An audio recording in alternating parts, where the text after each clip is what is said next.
जितेंद्र की फ़िल्म नवरंग से जुड़ा एक बेहद दिलचस्प किस्सा है जो हम आपके साथ आज शेयर करने जा रहे हैं। दरअसल बी शांताराम ने अभिनेता जितेंद्र को पहली बार मौका दिया था अपनी फ़िल्म नवरंग में काम करने का।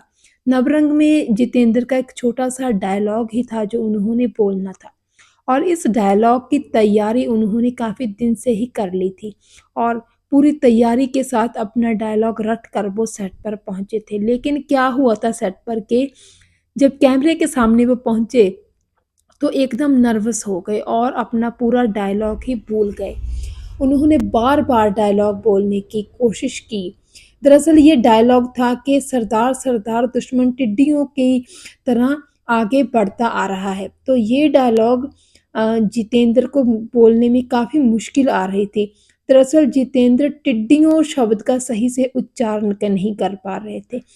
लेकिन पूरी यूनिट की तरफ से उनकी काफ़ी हौसला अफ़जाई की जा रही थी। उन्हें कहा जा रहा था कि नहीं आप कर पा रहे हैं, आप कर लेंगे, कोशिश करी जानी चाहिए आपको।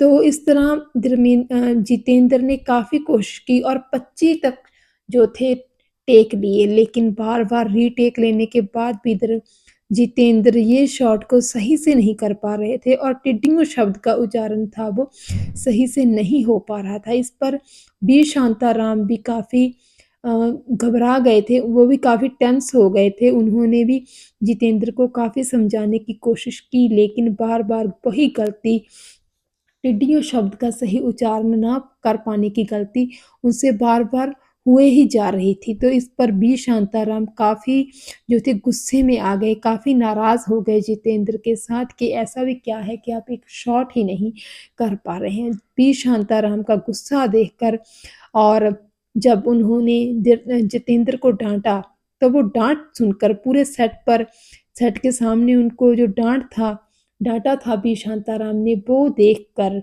धर्मेंद्र सेट पर ही रोने लगे फूट-फूट कर कि बार-बार कोशिश करने के बाद भी ये शॉट है जो उनसे सही से नहीं हो पा रहा है और बहुत घबरा गए थे।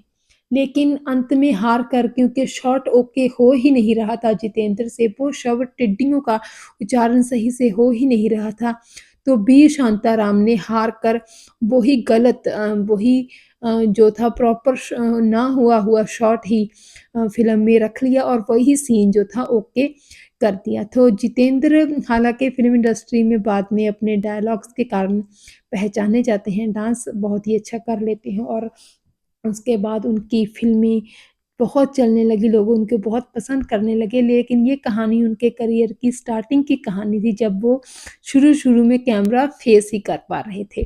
तो इस तरह यकीनन ही बहुत सारे और लोगों की तरह फ़िल्म स्टार जो बाद में बड़े-बड़े सितारे बन जाते हैं, उनकी ज़िंदगी में भी ऐसे पल आते हैं जब वो घबरा जाते हैं, अपने पैशन के सामने भी वो घबरा जाते हैं। उनको लगता है कि ऐसा नहीं हो पाएगा और कभी-कभी मुश्किल से वो काम नहीं भी हो पाता है, लेकिन बाद में जब वो ज़िंदगी के एक्सपीरियंसेस में याद करते हैं, तो लगता है कि ये कितनी बड़ी बात थी, कितनी ज़्यादा बड़ी बात थी अगर वो ये कर लेते।